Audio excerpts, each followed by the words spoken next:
이 시간 이채연 집사님 나오셔서 성경 봉독해 주시겠습니다.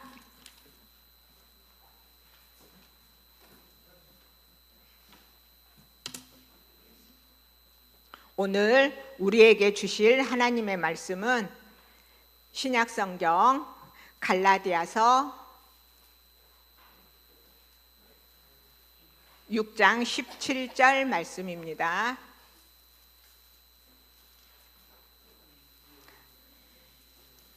이후로는 누구든지 나를 괴롭게 하지 말라. 내가 내 몸에 예수의 흔적을 지니고 있노라. 아멘.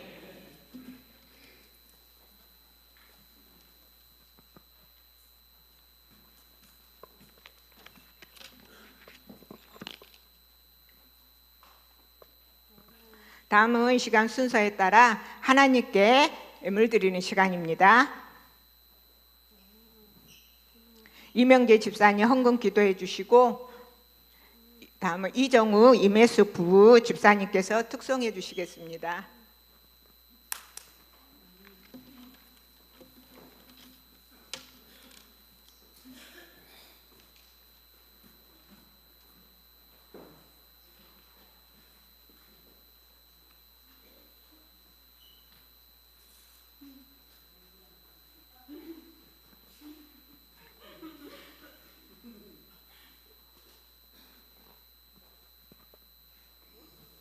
사랑과 은혜가 풍성하신 하나님 아버지, 오늘 또 귀한 예배의 자리로 불러주시고 하나님께 감사의 예물을 드리게 하심을 감사합니다.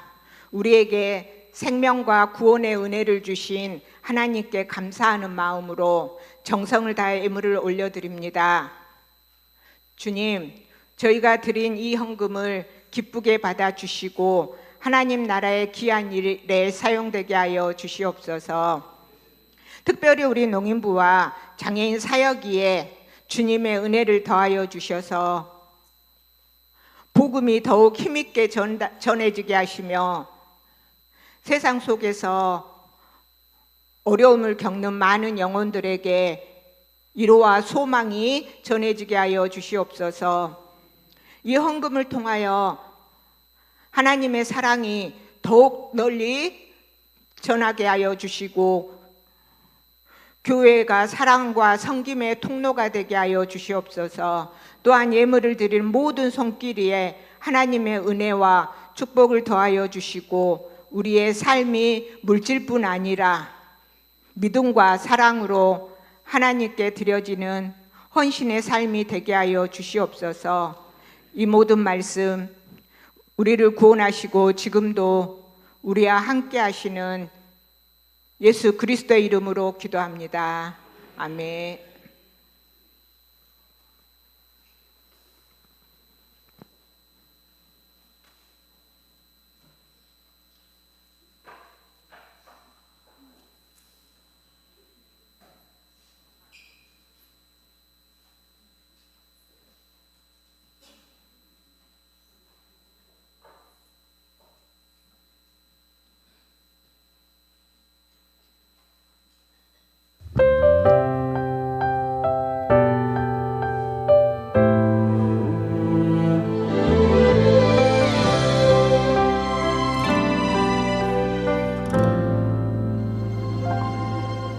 내가 누려왔던 모든 것들이 내가 지나왔던 모든 시간이 내가 걸어왔던 모든 순간이 당연한 것 아니라 은혜였어. 아침 해가 뜨고 저녁에 노을, 봄의 꽃향기와 가을의 열매, 변하는 계절의 모든 순간이 당연한 것 아니라 은혜였어. 모든 것이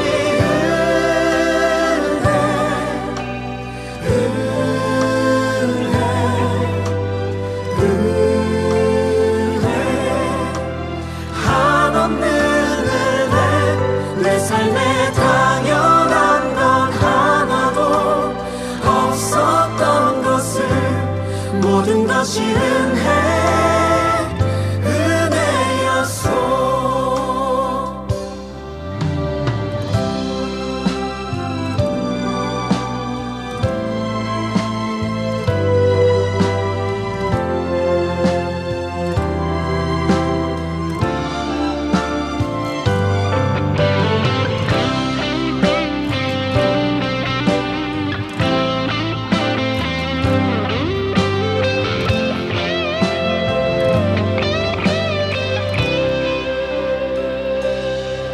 내가 이 땅에 태어나 사는 것 어린아이 시절과 지금까지 숨을 쉬며 살며 꿈을 꾸는 삶 당연한 것 아니라 은혜였소. 내가 하나님의 자녀로 살며 오늘 찬양하고 예배하는 삶 복음을 전할 수 있는 축복이 당연한 것 아니라 은혜였소. 모든 것이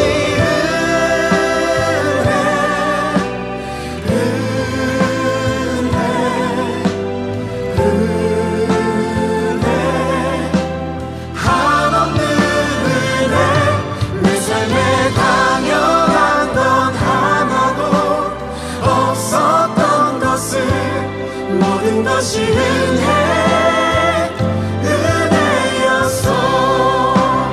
모든 것이 은혜.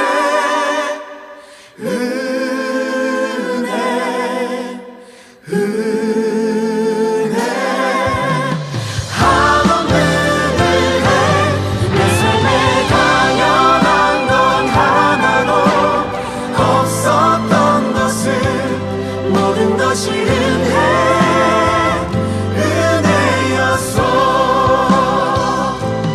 모든 것이 은혜였소.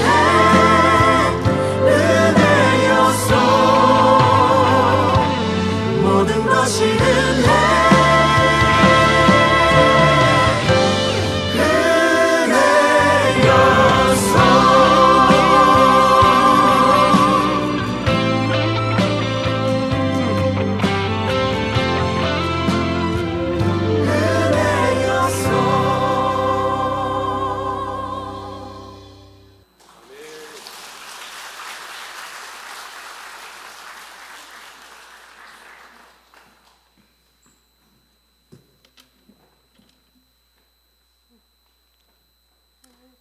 이 시간에는 할렐루야 찬양대 하나님께 찬양으로 영광 돌리겠습니다.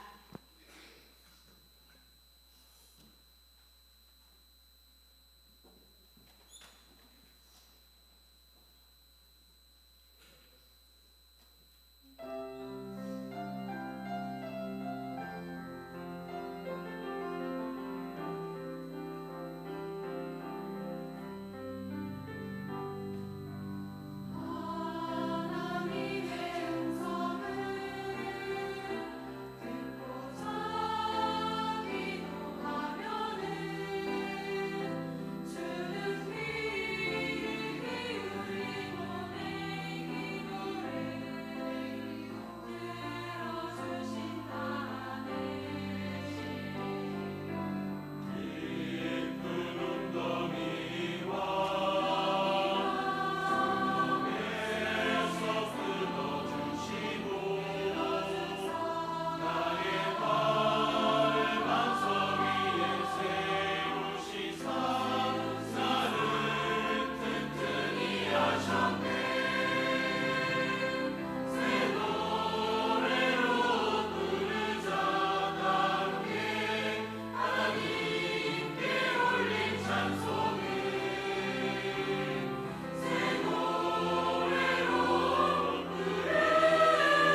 할렐루야 찬양대 감사합니다. 이 시간에는 우리 경기도 남양주시 도농선민교회를 심하고 계시는 노명균 목사님께서 예수의 흔적이란 제목으로 우리에게 말씀 주실 때 우리 모두 은혜 받으시길 바랍니다. 그리고 오늘 설교 말씀을 수어 통역해 준 누구냐면요, 우리 김예한 목사님 딸인 우리 김한나 청년이 수고해 주겠습니다. 크게 은혜 받으시기 바랍니다.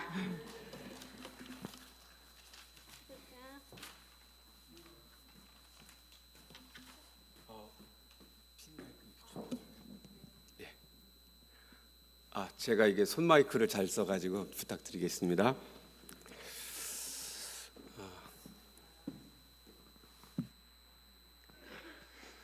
찬양은 어떻게 준비가 됐나요?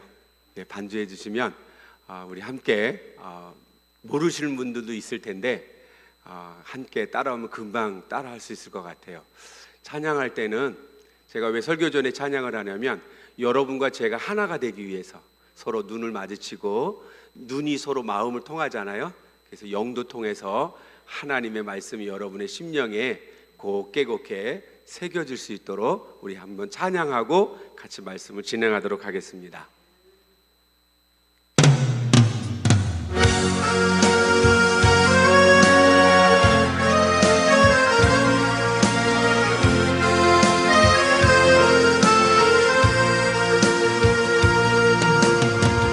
세상 바다 물속에서 절망하고 있을 때 한 줄기 밝은 빛이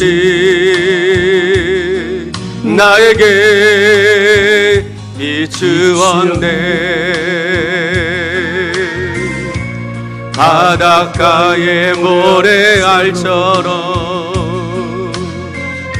수많은 사람 중에 나를 택하신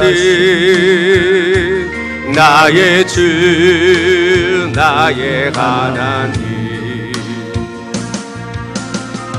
주님 사랑 생각하며 뜨거운 눈물 속 끝이네. 이 못난 나를 그토록 사랑하셨나요?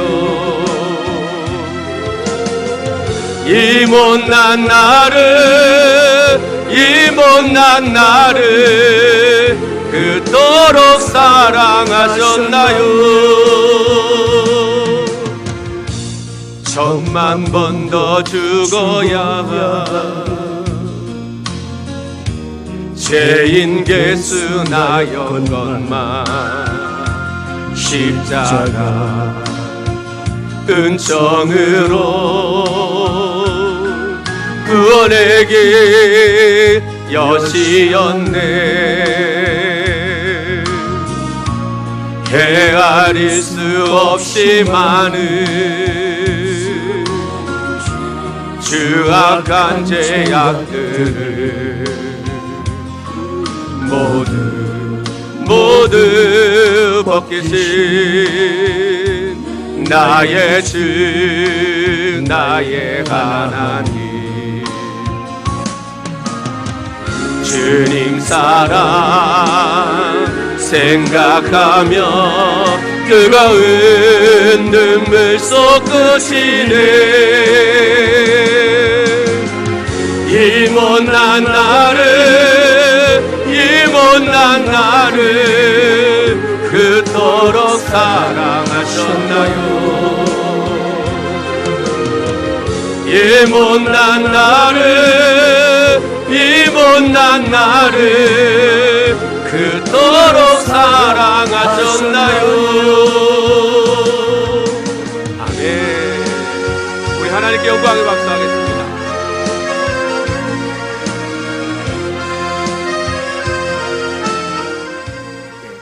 감사합니다. 이렇게 영광대교에 올 수 있도록 하나님이 첫째는 은혜 주셔서 너무 감사하고요. 우리 김용대 목사님 세계적인 목사님인데 저같이 부족한 자를 불러주셔서 너무 감사하고요. 또 우리 김예한 목사님은 저하고 계신원 동기입니다.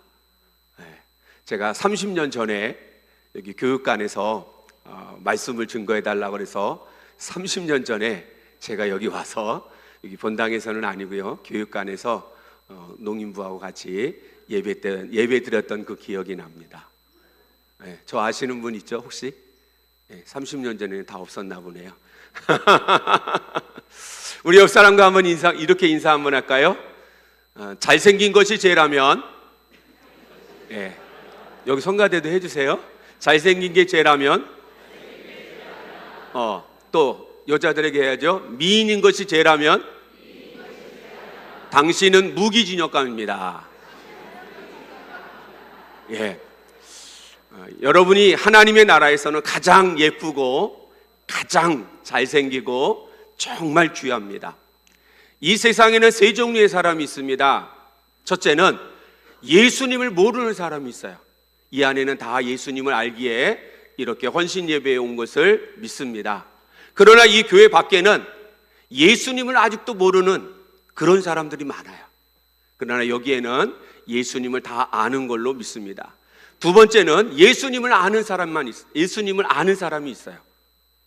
그러니까 예수님만 알고 예수님을 믿는 거죠. 그런데 세 번째 사람이 예수님을 믿지만 예수의 흔적을 내 몸에 새기고 사는 사람이 있어요. 여러분들은 어디에 속한 것 같아요? 나는 예수만 알아. 나는 예수님만 내가 믿고 이 다음에 죽어서 나는 천국 갈 거야. 그렇게 예수님을 알고 교회 나오는 사람, 믿고 교회 나오는 사람이 있는가 하면 좀 더 깊이 나가면 예수님의 흔적, 예수님의 십자가의 흔적, 예수님의 은혜, 예수님의 축복을 내 몸에 새기고 믿음으로 나가는 사람, 그런 사람이 세 번째 사람이라는 거예요. 여러분들은 어디까지 가야 돼요? 예수님의 흔적, 스티그마 내 몸에 새기고 믿음으로 나아가기를 주의 이름으로 축원합니다. 제가 퀴즈 하나 낼게요. 제가 10개의 사과가 있어요. 그런데 7개를 먹었어요. 우리 교회에서는 반반 바치더라고요. 내가 10개의 사과가 있는데 7개를 먹었어요. 남양주 촌이에요. 경기도 남양주시에 시인데 읍면동이 있어요. 그러니까 저는 시골에 사는 거죠. 그런데 10개 저희 교회 도농선민교회도 이 문제를 맞히는 사람이 반은 맞히고 반은 못 맞춰요. 그러니까 영광대교회는 수준이 어떤지 한번 보겠습니다. 너무 심각하게 생각하지 말고요. 10개의 사과가 있는데 내가 7개를 먹었어요. 몇 개 남았을까요? 3개요? 또 2개? 아니, 수학이 이상하네. 아니 7개를 먹었는데 2개 남으면 이게 하나는 어디 갔을까? 내가 7개를 먹었어요. 몇 개 남았을까요? 3개? 3개 손 들어보세요. 3개. 3개 손 들었어요. 그러면 나머지 손 안 든 사람은 뭐예요? 몇 개 남은 거예요 그러면? 7개? 손 들어보세요. 7개 손 들어보세요. 와, 할렐루야. 먹는 게? 그렇지. 먹는 게 남는 거예요. 3개 한 사람은 그 3개가 누가 먹을지 몰라. 먹는 게 남는 거예요. 그 3개는 자식이 와서 먹을지, 남편이 와서 먹을지, 아내가 와서 먹을지, 손님이 와서 먹을지 누구든지 몰라요. 그걸 반대로 믿음으로 얘기하면 내가 하나님께 심은 것만 남는 거예요. 내 인생에서. 믿으시면 아멘. 하나님 앞에 내가 봉사하고, 하나님 앞에 사명 감당하고, 하나님 앞에 직분 감당하고, 하나님 앞에 내가 헌금한 것만 남지, 나 자신을 위해서 예금을 했고 보험을 들고 내가 저축해 놓은 것은 다 내게 아니에요. 어느 날 갑자기 그 모든 것이 다 나갈 수 있어. 일제시대 때 정말 가난하고 힘든 시절에 남편이 없이 홀로 아이를 낳는 그 이웃집의 아주머니에게 그 자기 남편도 있고 자기도 힘들게 살지만 아이를 낳으려고 이제 며칠 안 남았는데 가봤더니 너무 불쌍한 거예요. 그래서 자기 집에 있는 집단 하나를 묶어가지고 그 집 어떻게 해요? 안방에다가 집어던지면서 이것 가지고 나중에 아기 낳으면 미역국이라도 끓여 먹어. 그런데 이 다음에 이 사람이 죽어서 천국 갔더니 자기 안방에 집단 하나가 놓여 있더래. 집단 하나가. 사랑하는 성도 여러분, 내가 하나님 앞에 한 것만 남는 거야. 내가 하나님 앞에 헌신하고, 내가 하나님 앞에 수고하고, 내가 하나님 앞에 직분을 감당한 것만 남지, 나머지 거는 나에게 아무런 천국에 가서 남아있는 게 아무것도 없어. 재미난 얘기 해줄까요? 10년 만에 아이를 낳은 한 신혼부부가 있어요. 이 아이들을 어떻게 키울까? 정말 훌륭하게 세계적인 아이로 키우고 싶은 마음. 왜? 10년 만에 아이를 낳았기 때문에. 그래서 고민하다가 자기가 이 아이를 세계적인 아이로 키우려고 하는데 세계적인 사람이 누굴까 생각하다가 문득 아인슈타인이 떠오른 거예요. 그러면 아인슈타인은 아이를 어떻게 아인슈타인처럼 키울까 고민하다가, 그래, 아인슈타인 우유를 먹이면 이 아이가 아인슈타인처럼 되겠지. 그런 마음으로 열심히 우유를 먹였어요. 무슨 우유를 먹였다고요? 아인슈타인 우유. 그런데 이 아이가 유치원 갈 때쯤 되니까 도저히 아인슈타인 같지는 안 될 것 같아. 아무리 생각해도.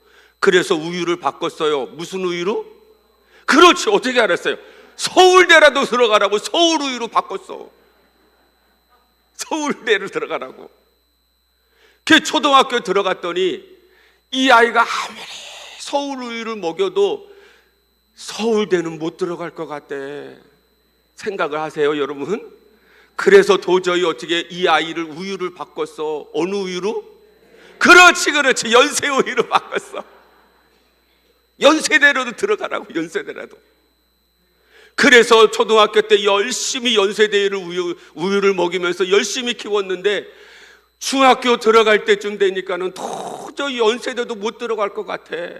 그래서 우유를 또 바꿨어. 생각을 하세요? 무슨 우유로? 그렇지. 건국 우유로 바꿨어. 건국 우유로. 건국대라도 들어가. 왜? 인서울대학이니까 건국대로 들어가라고 중학교 때 열심히 건국 우유를 먹였는데 고등학교 들어갈 때쯤 보니까 건국대도 못 들어갈 것 같아. 그래서 우유를 바꿨어요. 무슨 우유로? 무슨 우유? 남양우유? 남양우유 먹으면 어디 들어가요? 소망우유? 그래서 매일매일 그냥 건강하게 크라고 매일 우유로 바꿨어요. 여러분, 우유를 먹여가지고 이 아이가 서울대를 들어가고 건국대를 들어가고 연세대를 들어간다면 누가 못하겠어요? 그죠? 그런데 우유 먹인다고 되는 것이 아니라 믿음 생활을 잘하고 내 몸에 예수의 흔적, 스티그마를 남기는 사람에게 하나님께서 은혜와 복을 주는 거예요. 여러분, 흔적이라는 말을 스티그마라고 말하거든요. 그런데 이 흔적, 스티그마가 세 종류의 흔적이 있어요. 첫째는 상처가 있어요. 상처. 내 몸에 난 상처. 그 상처가 어떤 상처냐에 따라서 어떤 사람은 영광의 상처가 될 수도 있고 어떤 사람은 수치의 상처가 될 수도 있어요. 여러분 몸에 여러분 어떤 흔적을 남기고 영광의 상처를 남겼는지 수치의 상처를 남겼는지 여러분이 한번 잘 생각해 보세요. 로마 군인들은 전쟁터에 나가서요, 아들이 장사를 지내면 제일 먼저 죽으면 전사하면 부모가, 엄마가 그 전사 통보를 해준 그 로마 군인에게 물어보면 됩니다. 앞에 상처가 났어요? 뒤에가 상처가 나가서 죽었어요? 그러면 앞에 난 상처로 인해서 죽었다 그러면 어머니가 얼른 그 군인과 함께 가서 아이의 모든 것을 다 처리해가지고 데리고 온답니다. 그런데 뒤에서 난 상처는 그 아이 내 아이 아닙니다. 왜? 도망가다 상처 나서 죽었다고.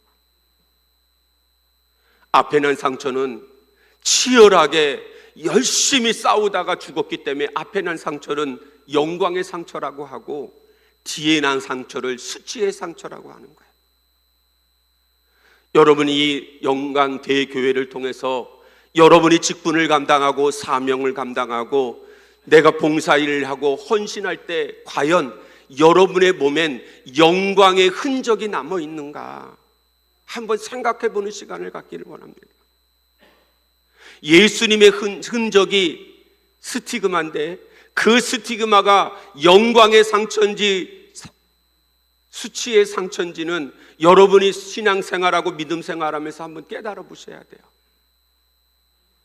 목사님이 내게 맡겨준 직분, 정말 그 직분을 감당하다가 내가 예수님 때문에 눈물도 흘려보고, 내가 그 직분을 감당하다가 철야도 한번 해보고, 그 직분을 감당하다가 내가 한번 금식도 한번 해보고, 내가 그 직분을 감당하다가 정말 처절하게 하나님 앞에 몸부림치며 믿음으로 싸웠는가, 한번 그 내 몸에 예수의 흔적인 스티마가 있는가, 그 영광의 상처가 있는가, 아니면 내가 목사님이 주신 직분, 하나님이 주신 그 직분을 내가 감당하지 못하고 요나처럼 도망가는, 그래서 도망가다가 상처가 나고 찢기고 아픈 그런 상처, 수치의 상처가 있는지 한번 여러분 이 시간에 한번 생각해 보기를 바랍니다.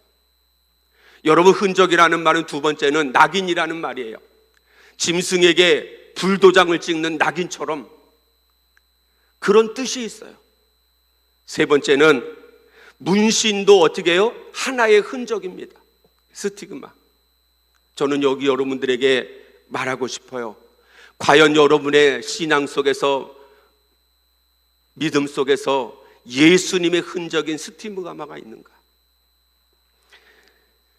이 세상에는 두 개의 시간이 있습니다. 하나는 하나님의 시간이 있고 하나는 사단의 시간이 있습니다. 여러분 한번 곰곰이 생각해 보세요. 여러분, 하나님의 시간을 카이로스라고 그래요.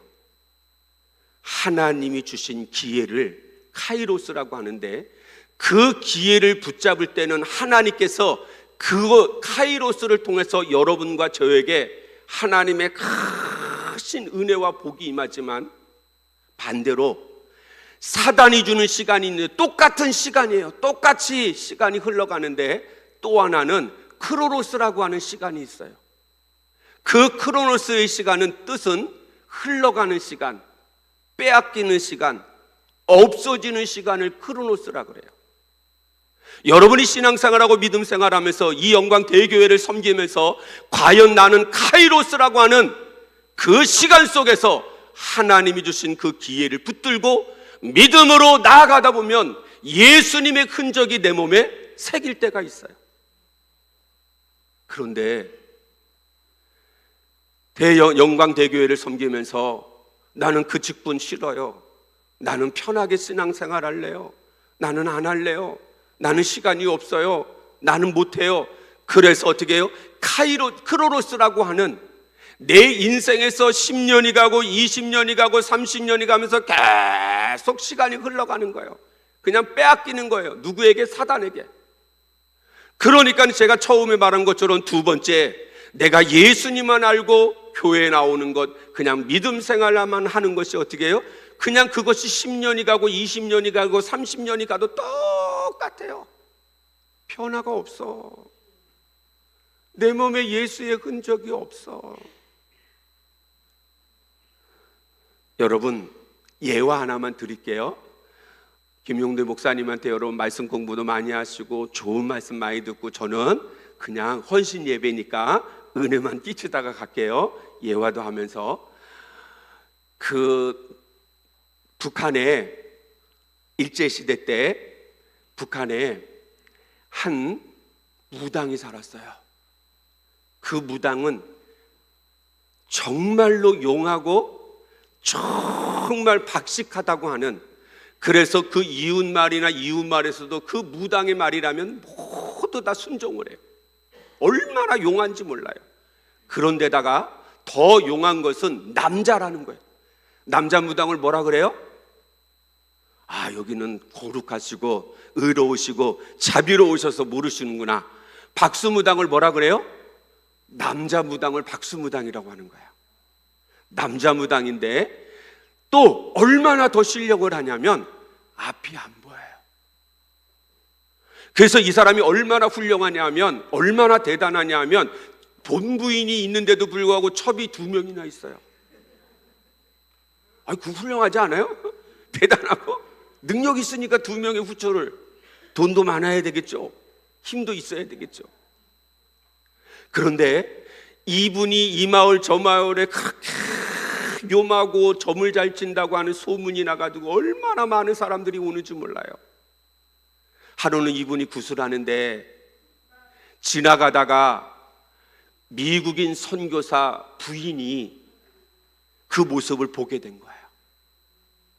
막 구슬하는데 전에 같으면 10분 만에 귀신이 와서 이 무당에게 씌이는데 그날따라 무당에게 귀신이 안 내려오는 거예요. 미국인 선교사 여자 사모님이 복음을 전하다가 그곳에 잠깐 들려서 구경하고 있는데 사람들이 너무 많으니까. 그런데 이 박수무당이 백시겸이거든요. 백시겸이 자기가 늘 나와 함께하는 그 귀신이 저쪽 나무에 걸쳐 있는데 덜덜덜덜덜 떨고 있는 거예요. 자기에게 안 오고 자기는 열심히 막 구슬하고 있는데 그 귀신이 나무에 앉아가지고 벌벌벌벌 떨고 있어서 왜 저 귀신이 떨을까? 그렇게 하고 있는 순간에 그 미국인 선교사 여자분이 그 박수무당에게 더 이상 시간을 지체하면 안 되겠다 해서 한마디만 던지고 간 거예요. 자식 망치지 말고 예수 믿고 구원이나 받으라고 그 말하고 간 거예요. 그때 나무에 걸쳐있던 그 귀신이 떨면서 이 백시겸이라고 하는 박수무당에게 온 거예요. 굿이 다 끝나고 집에 돌아가는데 이 백시겸이라고 하는 무당에게 계속 낮에 어떤 서양인 여자가 자기에게 했던 말이 계속 귀에 맹도는 거예요. 자식 망치지, 장래 미래를 망치지 말고 예수 믿고 구원받으라고 그 말이 계속 머리에서 보면서 잠도 못 자고 왜 귀신이 떨었는가 그렇게 고민을 하고 있는 거예요. 아무리 해답을 찾지를 못하는 거예요. 그래서 그 서양 여자가 믿는 그 예수인가 누가가 더 능력이 있나 보다. 왜? 내가 믿는 귀신보다 더 센 거 보니까. 왜? 떨고 있으니까. 그래서 다음 날 아침에 그 선교사에 있는 그 집으로 찾아갔답니다. 그리고는 당신이 믿는 그 예수를 나에게 파시오. 그러니까는 그 미국인 선교사가 뭐라 그래요? 내가 믿는 예수님은 파는 게 아니고 믿어야만 구원받는다는 것. 그래요? 내가 구원 줄 테니까 그 예수를 나에게 팔으라고. 내가 믿는 귀신보다 더 세니까. 그리고는 왜 자식을 망치지 말라고 했냐고 그 말을 따지니까 여러분들 성경에 나와 있죠? 악한 자라도 자식에겐 좋은 것을 줄 알거든 하물며 전능하신 하나님께서 왜 너희에게 좋은 것을 주지 않겠느냐? 악한 자라도 떡을 달라 하면 돌을 줄 부모가 어디 있고 고기를 달라고 하면 뱀을 줄 부모가 어디 있냐? 그 예수를 팔라는 거예요. 그러니까 그 예수를 파는 게 아니고 예수님을 믿어야 당신도 천국 가고 그 다음에 어떻게 해요? 자식도 잘 된다고. 그러니까는 예수가 그 내가 믿는 신을보다 더 센 것을 알고 어떻게 해요? 그때부터 그 귀신을 때려치우고 예수님을 믿기로 작정하는 거예요. 왜? 그 예수가 더 세니까. 그래서 어떻게 해요? 점치고 무당질하면 더 많은 돈을 벌 것 같아가지고 열심히 이제 교회 나가는 거예요. 그러다가 예수님을 만났어요. 그리고는 어떻게 해요? 무당을 때려쳤어. 그리고는 그 선교사님 여자분에게 말합니다. 선교사님, 후처 2명은 어떻게 할까요? 그럼 어떻게 하라고 했을 것 같아요? 내쫓으라고. 그래서 내쫓았어요. 얼마 지나지 않아 그 교회가 건축을 하게 되었는데 우리 함께 기도합시다. 그렇게 선교사님이, 성도도 몇 사람 안 되지만 기도했는데 이 백시겸이라고 하는 무당의 마음에 내가 성전을 짓고 싶은 마음이 생긴 거야. 어떻게 짓는지는 모르지만. 그래서 무당짓에서 번 많은 돈을 어떻게 해요? 다 그 선교사한테 헌금해버렸어. 그리고는 교회에서 그냥 생활하는 거야. 앞도 안 보이니까. 그리고 미국인 선교사 부부는 다른 지역으로 복음을 전하고 1년 뒤에 그 백시겸이라고 하는 무당이 지금도 신앙생활 잘 하는지, 어떻게 사는지, 왜? 자기 모든 것을 다 드려버렸으니까, 하나님 앞에. 그리고 1년 뒤에 와봤더니 여전히 교회 안에서 신앙생활하고 열심히 청소하고 열심히 믿음 생활하는 것을 보고 그 미국인 선교사가 그 백시겸을 불렀어.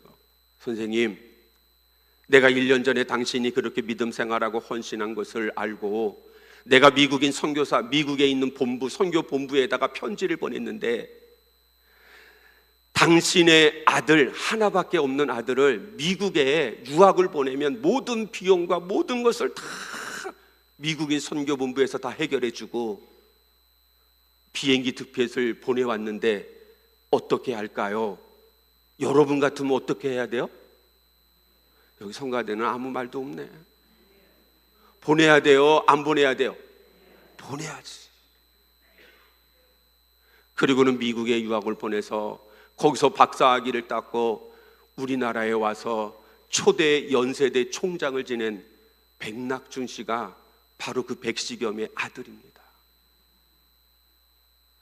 백시겸이 무당에서 돈 번 돈을 주님 앞에 드렸더니 그것이 예수의 흔적이 그 백시경의 몸에 새겨지니까 하나님께서 그의 아들을 어떻게 해요? 복을 주시는 거예요. 우리 영광대교회에도 그런 은혜와 복이 임하기를 주의 이름으로 축원합니다. 그런 은혜가 임해야죠. 내 몸에 예수의 흔적이 새겨져 있으면 하나님이 그 흔적을 보고 우리에게 필요에 따라서 이른 비와 늦은 비를 내리시는 그 은혜를 한번 기억해 보세요. 예수님만 아는 것으로 그치고 예수님만 믿는 것으로 그치고 예배만 드리는 것으로 그치는 것이 아니라 내 몸에 예수의 흔적을 새기며 믿음으로 나갈 때 하나님께서 나에게도 은혜와 복을 주고 내 자손을 통해서 하나님이 은혜와 복을 주는 것을 한번 내 인생에서 예수의 흔적을 한번 새겨보자. 사도 바울이 얘기합니다. 너희들이 아무리 나를 핍박하고 죽이고 몸부림쳐도 나는 두렵지 않는 것은 예수의 십자가의 흔적이 내 몸에 새겨져 있기 때문에 너희들이 아무리 막아도 너희들이 아무리 애써도 나는 주님을 위해서 어떻게 해요? 믿음으로 걸어가겠다는 거예요. 순교의 각오를 하고. 사랑하는 성도 여러분, 내가 10년을 20년을 30년을 믿었어도 내 몸에 예수의 흔적이 없어서 자랑할 게 없다고 하면 과연 뭘 자랑하겠어요? 내 몸에 예수의 흔적이 없는데. 성경에 보면 열처녀가 나옵니다. 그 열처녀를 잘 한번 보세요. 제가 나누는 게 아니고 예수님이 열처녀를 나눠놨어요. 몇 명으로? 5명, 5명으로 예수님이 나눠놨는데 왜 지혜로운 5처녀 5명을 남겨놓고 왜 미련한 5처녀를 서로 나누었을까? 이 안에도 예수님의 흔적을 가지고 있는 부분들이 있는가 하면 예수님의 흔적을 얻고 내가 대영광교회에 예배드리고 내가 있다고 하는 지혜로운 5처녀와 미련한 5처녀로 나누는 것처럼 나눠놓을 수 있다는 거예요. 여러분, 예수 믿으면 누구나 등불은 가지고 있습니다. 예수 믿으면 누구나 신랑을 맞이할 등불을 가지고 있기 때문에 언제든지 신랑이 오면 혼인잔치에 들어갈 수 있어요. 근데 왜 예수님이 지혜로운 5처녀와 미련한 5처녀로 나눴을까? 미련한 5처녀는 등불은 있지만 기름이 없어. 기름이 없어. 그런데 슬기로운 다섯 처녀는 뭐가 있어요? 기름이 있어.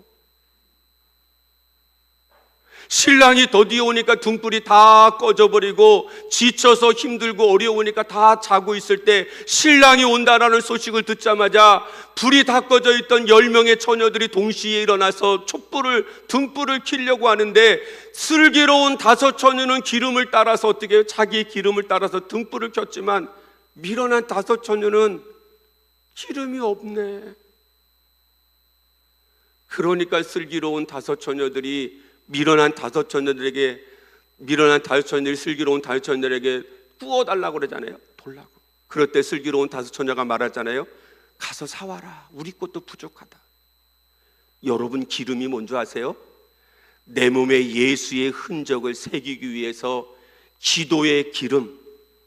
우리 한번 따라할까요? 기도의 기름, 사명의 기름, 봉사의 기름, 헌신의 기름. 이런 기름들을, 그런 것들을 할 때 기름이 쌓이기 시작하는 거야. 그런데 미련한 다섯 처녀는 기도도 없어, 봉사도 없어, 헌신도 없어, 순종도 못해. 그냥 예수만 알아, 예수만. 내 몸에 예수의 흔적이 새겨졌을 때 비로소 내가 자랑할 수 있고, 나가서 마음껏 베드로처럼 어떻게 해요? 주 예수를 믿으라, 그리하면 너와 내 집이 구원을 얻으리라. 그러니까 초대교회의 역사들은 날마다 성전에 오는 사람들의 숫자가 늘어나고, 함께 모이면 기도하고 떡을 떼고 흩어지면 전도하는 역사들이 초대교회에 있었던 거예요. 왜?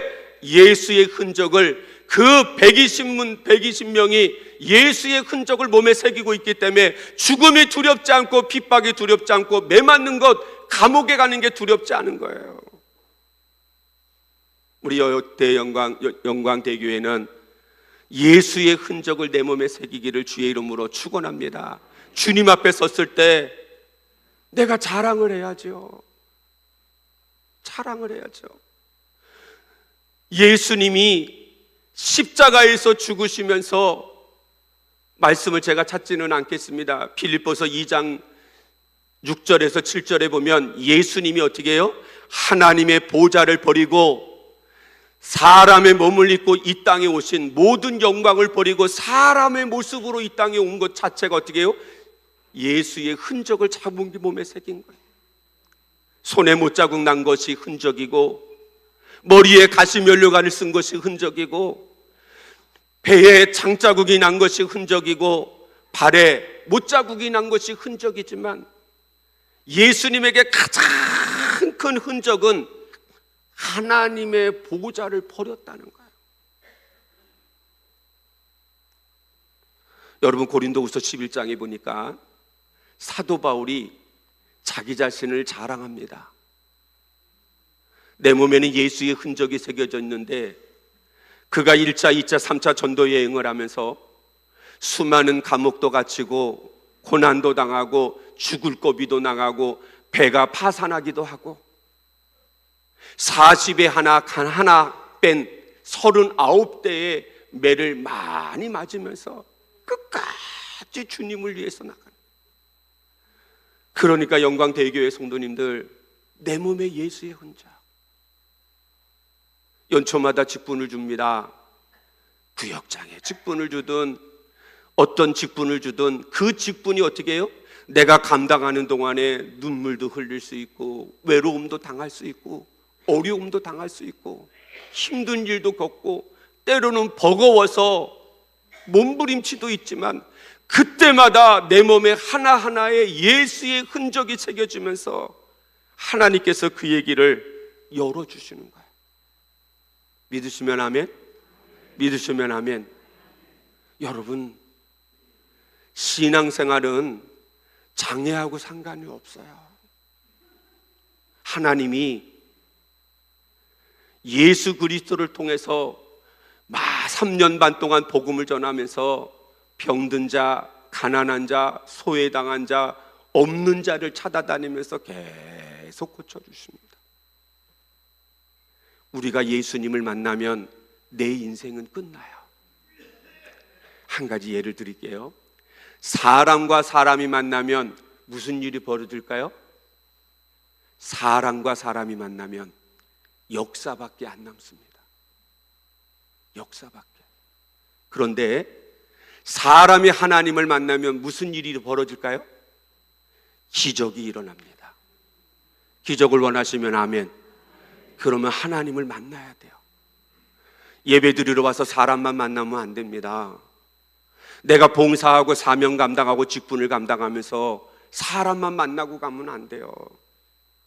그러면 쑥떡 공장이 됩니다. 하나님 재미난 얘기 해줄까요? 제가 저기 경상도 쪽에서 그 예배를 인도하고 있는데 제 친구 목사하고 둘이서요. 이틀째 됐는데 친구 목사가 부흥회를 하다가 자기가 이제 서울에서 목회하는데 전 남양주고요. 가야 된다는 거예요. 그 왜 가냐 그랬더니 교회가 지금 난리가 났대요. 전쟁터가 났대요. 무슨 전쟁이 났냐 그랬더니 김치가 지금 막 하늘로 올라가고 땅으로 가고 옆으로 갔다는 거예요. 그게 웬일이냐 그랬더니 권사파하고 집사파하고 전쟁이 일어났다는 거예요. 막 김치를 집어던지고 김장을 하다가 도대체 왜 그러냐 그랬더니 권사님들은 새우젓을 넣어야 맛있다고 그러고 집사들은 새우젓을 빼야 맛있다고 그러고 새우젓을 넣냐 안 넣느냐 그것 때문에 어떻게 해요? 서로 막 김치를 집어던지고 난리가 났다는 거예요. 그래서 그거 말리러 가야 된다. 그리고 올라가가지고 어떻게 해요? 그 권사님들하고 집사님들하고 모든 문제를 마무리하고 딱 한마디만 했다는 거예요. 우리 교회에서는 앞으로 김장 없어! 우리 영광대교회는 안 그러겠죠? 예수의 흔적을 새기기를 원하는데, 그러니까 사람과 사람이 만나면 무슨 일만 벌어져요? 역사밖에 안 미뤄져. 쑥떡 공장 생겨. 쑥떡.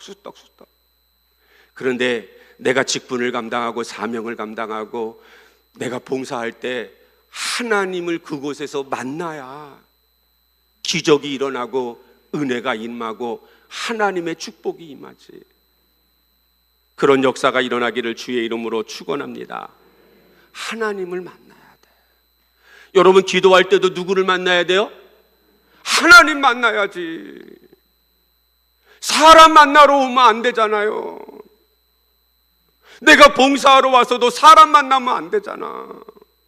내 몸에 예수의 흔적을 자랑하면서 예수님의 흔적이 내 몸에 새겨지기까지 어떻게 열심히 사명 감당하고 직분 감당하고 내가 기도하고 눈물 흘리면, 여러분 세계로교회 부산에 있죠? 세계로교회 김종희 집사님이라는 분이 계세요. 뭐 인터넷 치면 다 나오니까. 그 교회가 김종희 집사님이 혈액암 림프종에 걸려서 이제 사경을 헤매고 중환자실에서 이제 죽을 이제 날만 받아놓고 있는 거예요. 근데 그 교회 목사님이 이 김종희 집사님에게 전화를 했어요. 집사님 뭐해?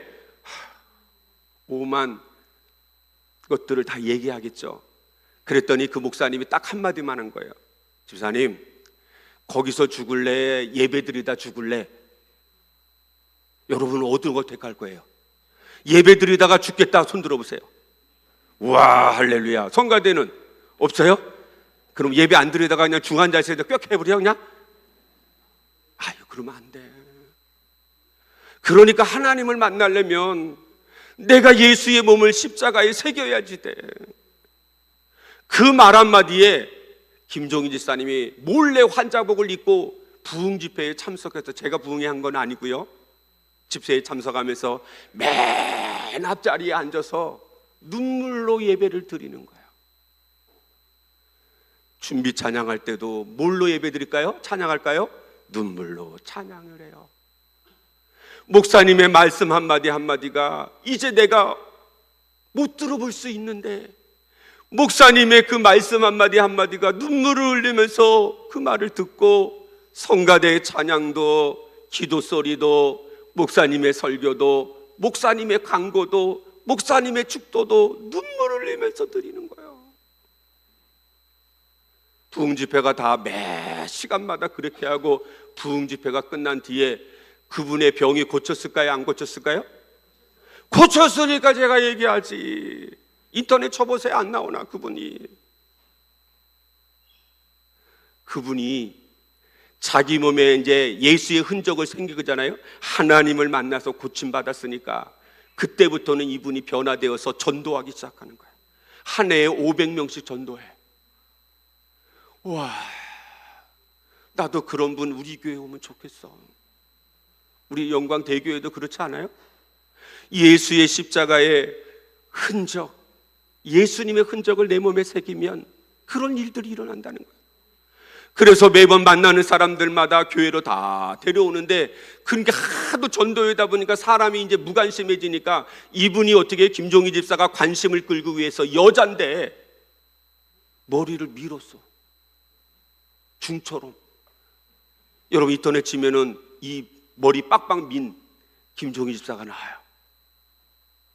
그래서 지나는 사람이 물어보는 거예요. 왜 여자가 머리를 밀었냐고, 무슨 병 걸렸냐고. 아니라고. 당신을 구원하기 위해서, 당신에게 예수님을 전하기 위해서, 내가 관심을 갖기 위해서 머리를 깎았다고. 그 정도면 예수의 흔적을 자기 머리에다가 심은 거 아니겠어요?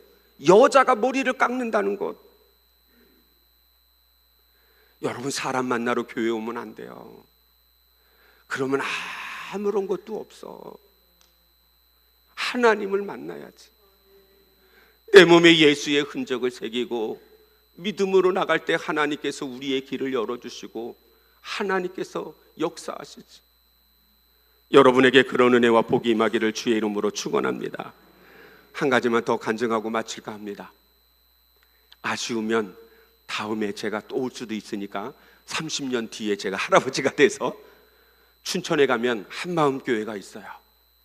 그 한마음교회는 전도사님이 교회를 개척했는데 지금으로부터 한 40-50년 전의 이야기입니다.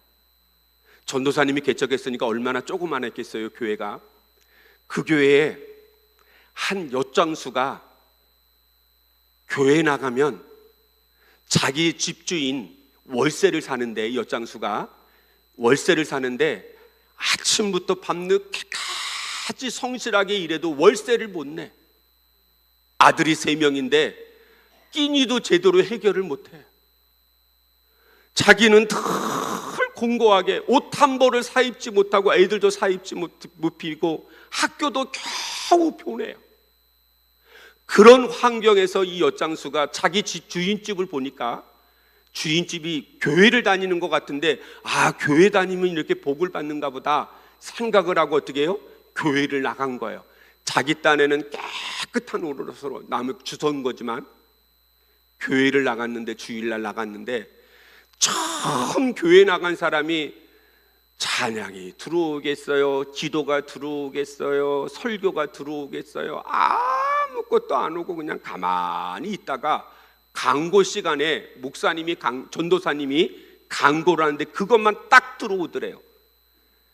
저녁 예배에 오면 복 받습니다.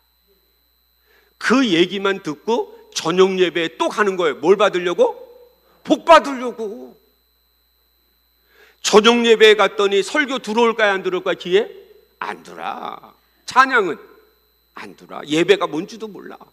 그런데다가 이분은 한글을 못 읽어. 숫자도 제대로 몰라. 그런 분이 교회를 갔으니 주보가 있어도 뭐가 뭔지 몰라. 몇 시에 예배 드리는지 어떻게 하는지. 그런데 강고 시간에 또 한 이야기가 귀에 들어오는데, 새벽 예배에 오면 복 받습니다. 다른 데서는 이런 얘기하면 웃던데 여기는 그냥 가만히 있네. 그 얘기만 들어오는 거야. 그 얘기만. 그래서 새벽 예배에 5시인데 4시 반에 교회를 갔더니 전도사님이 종을 치고 있는 거야. 종을.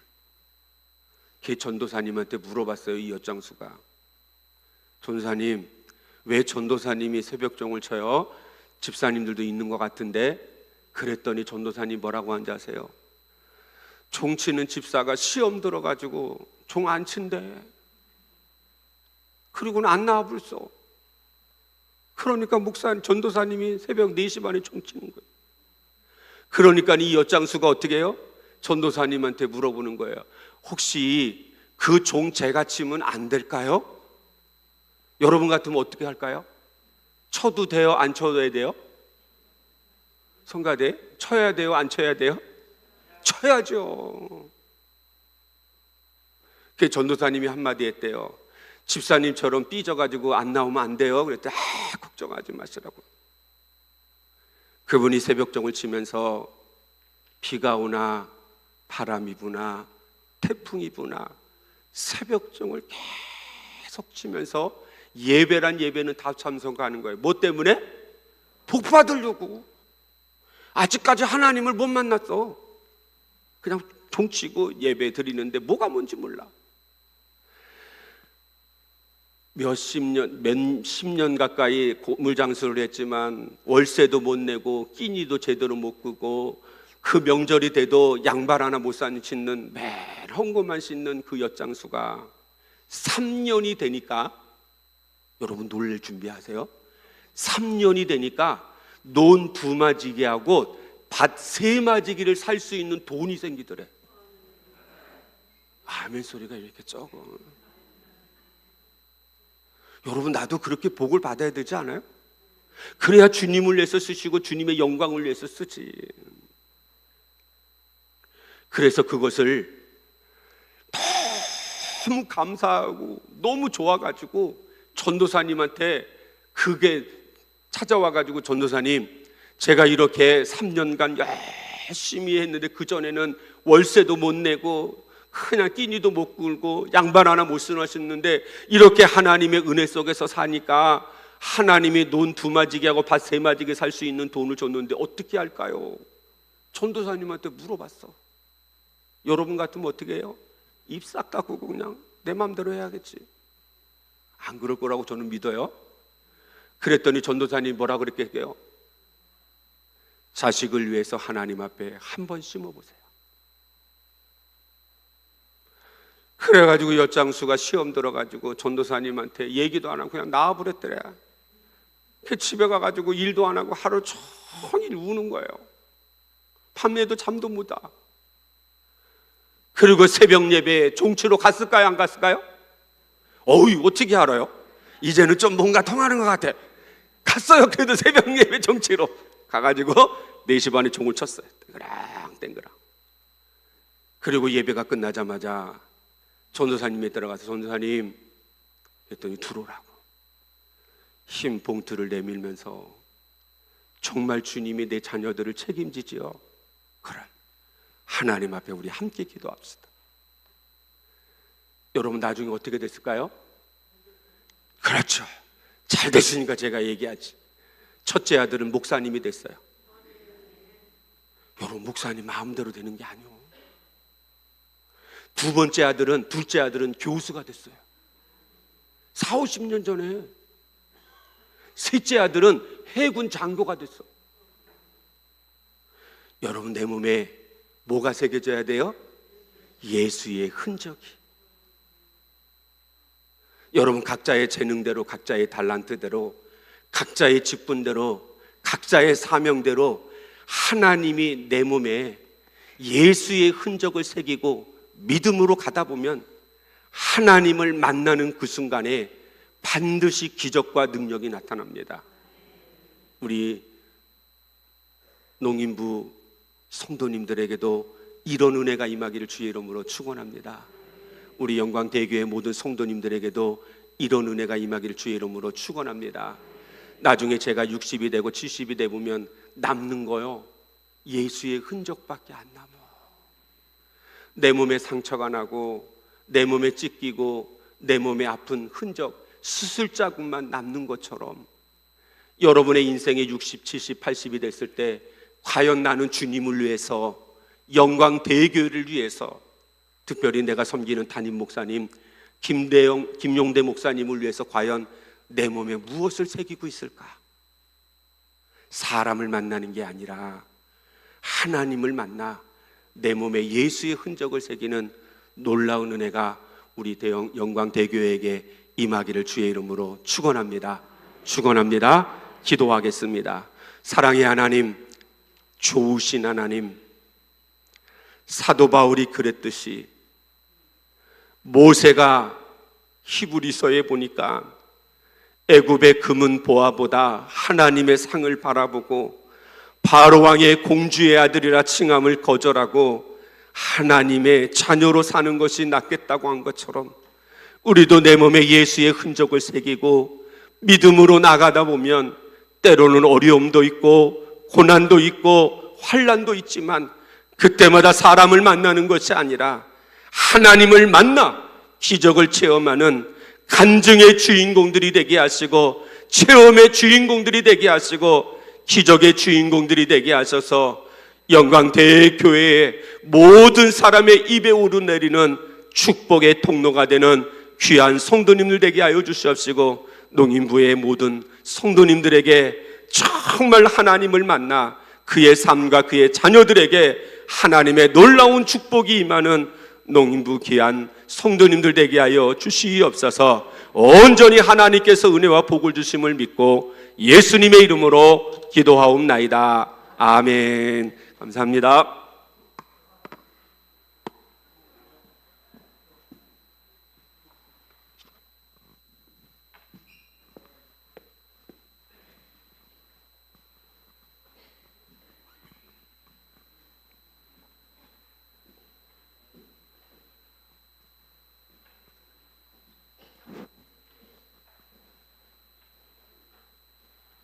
은혜의 말씀 전하여 주신 우리 노명균 목사님과 또 수어 통역해 주는 환나 청년 감사합니다. 이 시간에는 우리 농인부 성도님들 나오셔서 특송해 주시겠습니다.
소원이 하나 있네.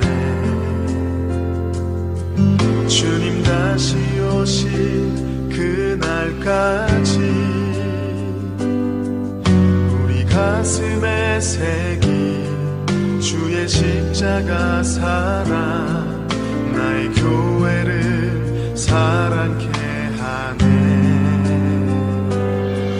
주의 교회를 향한 우리 마음 희생과 포기와 가난과 고난 하물며 죽음조차 우릴 막을 수 없네. 우리 교회는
감사합니다.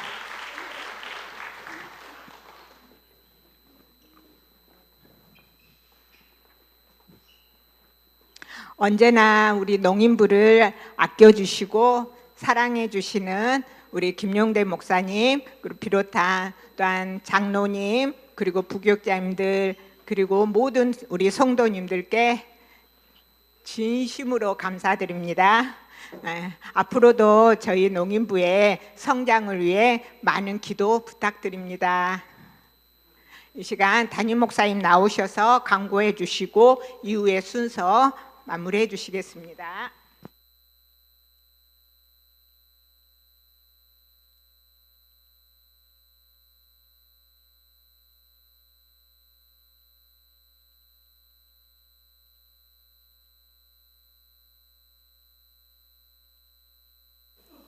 김혜연 목사님 나오세요. 이리 오시. 우리 김혜연 목사님 우리 교단에서는 매우 유명한 분입니다. 농인부 맡아 수고하시는데 이 시간 인사하겠습니다. 할 말 있으면 해. 할 말 있으면 해.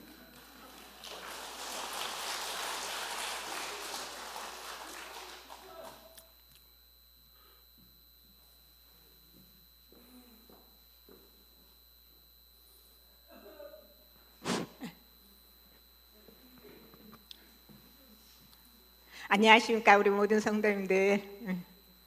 오늘 우리 1992년도부터 우리 농인부가 설립이 돼요. 쉽지 않았어요. 정말 어려움 많이 있었습니다. 처음에 정읍에서 살다가 우리 영광에 이렇게 많은 영혼들이 계셔서 이렇게 알게 돼서 오게 돼서 정말 우리 아침에 예배 드리고 오후에 저희 사모님과 우리 한나 어렸을 때 한나를 데리고 오토바이 타고 이렇게 영광에 오셔서 전도를 시작했었습니다.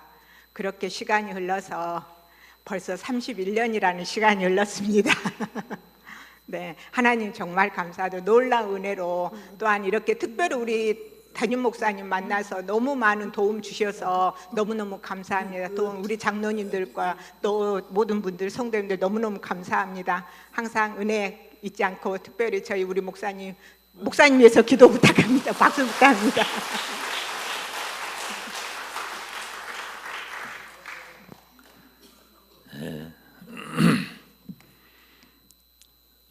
우리 농인부에게는 늘 또 미안한 마음도 있고 또 감사한 마음도 있습니다.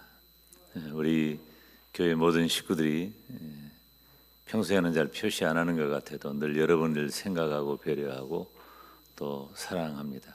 우리 교회 식구들 사랑하는 마음으로 박수하겠습니다.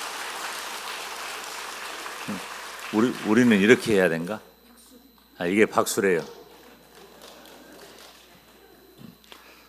박수, 이 소리가 안 나니까 그래도 이게 이분들의 언어로 박수라고 합니다. 여러분을 박수합니다. 감사합니다. 오늘 헌신 예배를 드리고 또 찬양 잘 준비하시고 특히 우리 한나 제가 매우 기특하게 여기고 사랑하는 딸인데 오늘 수어 통역해 주셔서 감사하고 먼 길 오셔서 말씀 전해 주신 우리 노명근 목사님 깊은 감사를 드립니다. 오늘 잠시 후에 새벽 2시에 우리 장로 부부 30명이 이제 부부 수양회를 출발합니다. 그래서 일주일 한 주간 동안 이제 수양회를 갖게 될 텐데요. 위에서 돌아올 때까지 기도해 주시기를 바랍니다. 그리고 여러분들의 마음을 준비할 것은 5월 1일 월삭 새벽기도회를 시작해서 9일 동안 행복한 가정을 위한 특별 새벽기도회 있습니다. 특별 새벽기도회는 우리 교회가 금년에 6차례 있습니다. 6차례 중에서 특별하게 여러분들이 시간을 내어야 할 시간이라 담임 목사가 그렇게 여겨서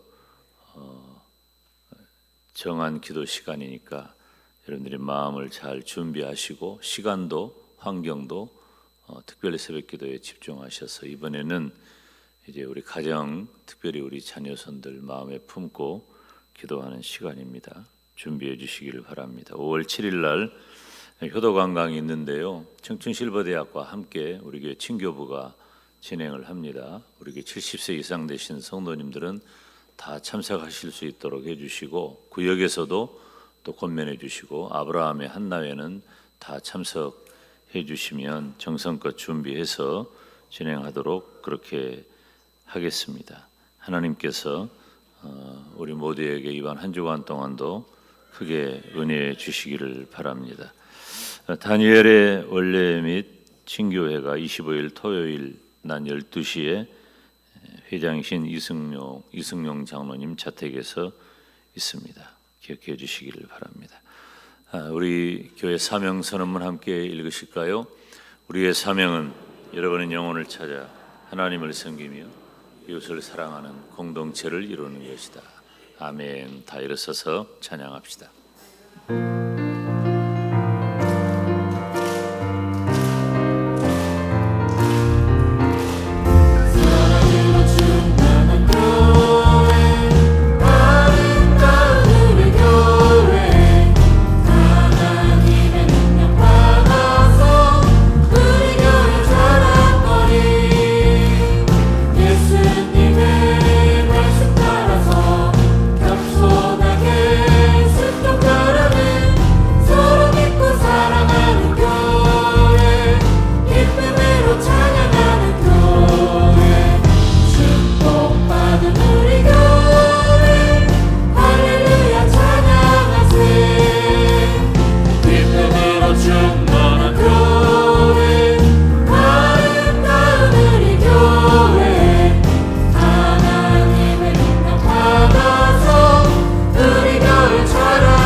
예수 그리스도의 은혜와 하나님 아버지의 사랑과 성령 하나님의 교통하심이 너희 무리에게 있을지어다. 아멘.